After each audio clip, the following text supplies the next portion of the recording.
Listen. Can you hear it? That is the primordial sound of creation.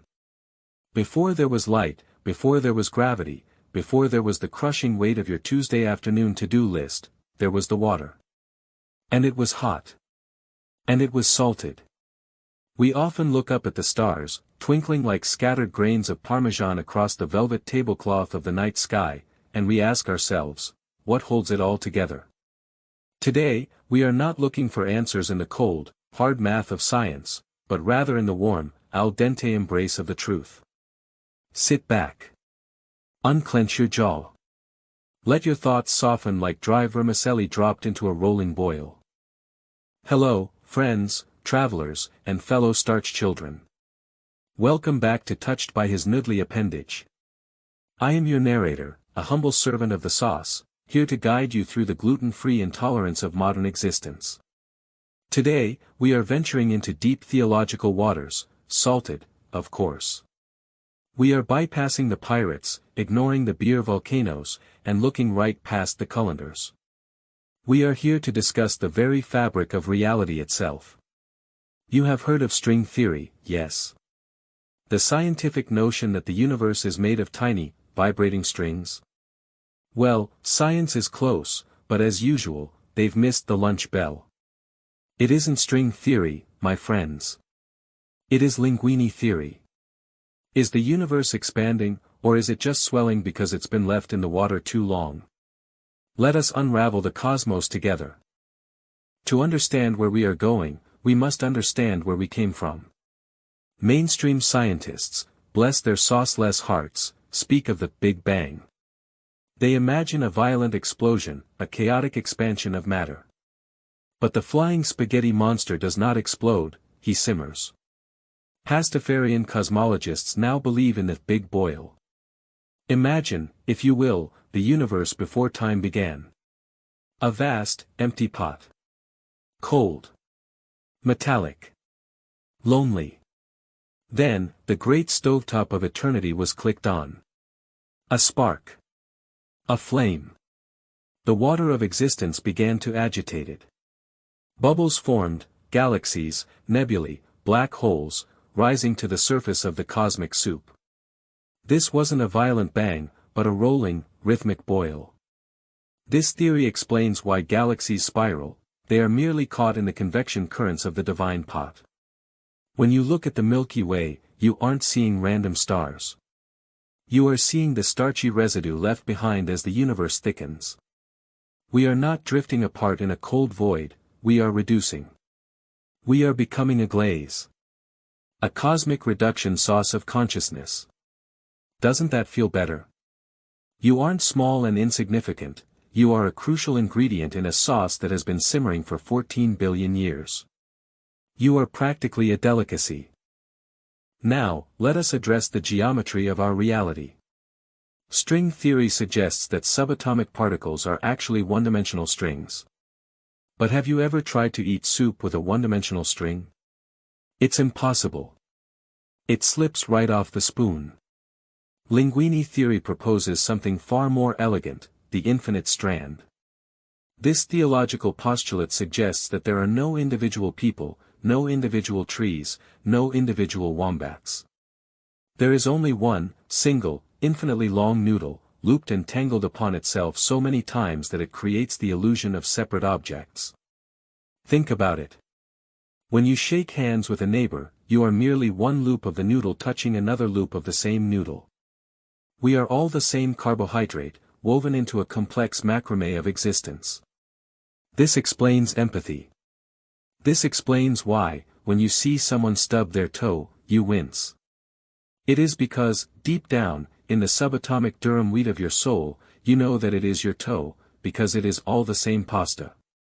We are knotted, twisted, and tangled, but we are never broken. Unless, of course, you break your spaghetti before boiling it, which is a sin punishable by an eternity of soggy garlic bread. But let's assume you are civilized. If we are all just loops of pasta floating in the void, what keeps us from drifting away? What binds the moon to the earth, and the earth to the sun, and your cat to the warm spot on your laptop keyboard? Isaac Newton called it gravity. We call it viscosity. The universe is not empty space. It is filled with the invisible marinara. It is thick. It is rich. It is the binding agent of the cosmos. Gravity is simply the stickiness of His holy sauce holding the ingredients together. When you drop a piece of toast and it lands butter side down, that isn't bad luck. That is the aerodynamic drag of the marinara pulling the butter toward the center of the earth. Large objects, like planets, have more sauce mass, and therefore, they are stickier. We stick to the earth because the earth is effectively a giant meatball, coated in the gravitational glaze of the flying spaghetti monster. This is why we feel heavier after a large meal.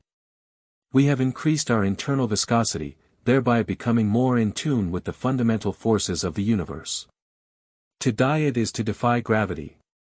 To feast is to ground oneself.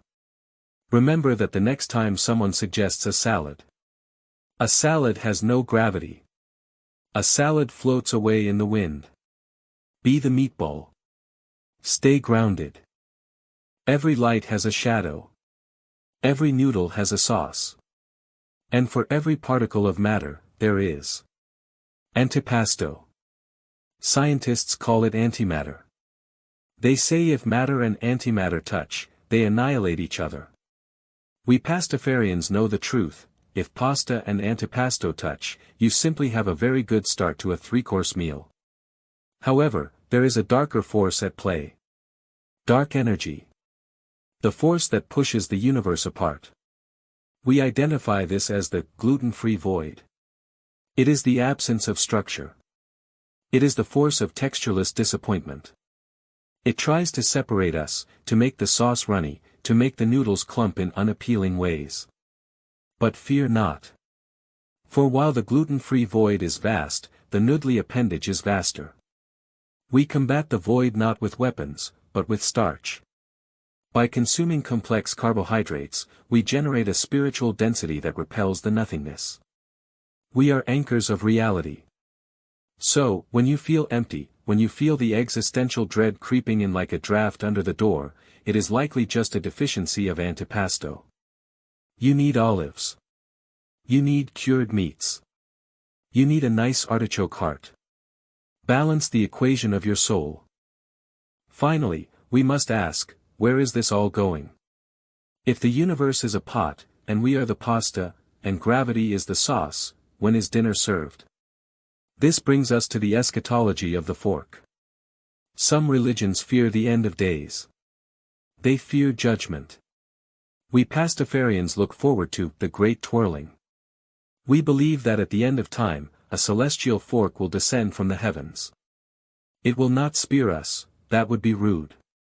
It will gently twirl. It will gather the galaxies, the stars, and the nebulas, twisting them into one perfect, bite-sized morsel of existence. And in that moment, as we are lifted from the cosmic plate, we shall achieve total unity. All flavors combined. All textures perfected. We will finally understand the purpose of the bay leaf, which, as we know, is usually to be accidentally eaten and choked upon, but in the end times, its purpose will be revealed. Until that day, we simmer. We absorb the flavors of life. We try not to stick to the bottom of the pot. And we wait for the fork. It is time now for our Pastafarian History Minute. Today, we profile the often forgotten genius of the Renaissance, Leonardo da Vinaigrette. While his contemporary, Da Vinci, was busy painting ladies with mysterious smiles and designing helicopters that didn't work, da Vinaigrette was focused on the true arts, emulsion. History books have redacted his greatest invention, the Codex Carbonara. In it, da Vinaigrette sketched the first known diagram of the DNA helix, but he labeled it fusilli. He argued that man was not made of clay, but of dough, and that our purpose was to rise. He was famously thrown out of the Medici court for suggesting that the earth revolved not around the sun, but around a giant, invisible meatball. He spent his final years in exile, perfecting a pesto so vibrant it was said to cure melancholy. Though his name is lost to the dry history books of the secular world, we honor him today. Leonardo, we raise a glass of Chianti to your saucy brilliance. And now, to ground our high-concept theology in something edible. This week's recipe is for those moments when the universe feels too big and you feel too small. I call it, the event Horizon Aglio e Olio. It is simple. It requires patience. First, take a pot of water. Validating our earlier theology, bring it to a rolling boil. Add salt until it tastes like the tears of joy you shed when you find an extra fry at the bottom of the bag. Add your spaghetti. Don't break it. Let it bend to its fate. While that swims, take a skillet. Add a generous amount of olive oil. We are looking for a pool, not a puddle. Slice garlic. Not crushed, sliced. You want them to look like little moons. Add the garlic and a pinch of chili flakes to the cold oil, then turn the heat to medium. This is crucial. We want to coax the flavor out, not shock it. Let it sizzle gently until the garlic turns the color of a pale sunset. When the pasta is al dente, firm, like your resolve, transfer it directly to the oil. Do not drain it completely. Let that starchy pasta water, the tears of the grain, mingle with the oil. Toss it. Toss it again. The oil and water will emulsify into a creamy, golden sauce. Plate it. Top with parsley. Eat it in silence, contemplating the infinite noodle that connects us all. As we come to the end of our time together, remember the Linguine Theory. When you feel isolated, remember that you are just a loop in the grand design. When you feel weighed down, remember it is just the loving viscosity of the universe holding you close. Life can be messy. It can be slippery. Sometimes, you get sauce on your favorite shirt. But that stain is just proof that you have been touched by something greater than yourself. Let us bow our heads, or our colanders, for a moment of reflection. Oh, great carbohydrate in the sky! Grant us the serenity to accept the sauces we cannot change. The courage to try new pasta shapes. And the wisdom to know the difference between ziti and penne. Keep our water boiling, our herbs fresh. And our parmesan ever grating. Protect us from the soggy, the bland, and the overcooked. Thank you for tuning in to Touched by His Noodly Appendage. If this video brought a little seasoning to your day, do consider pressing the subscribe button.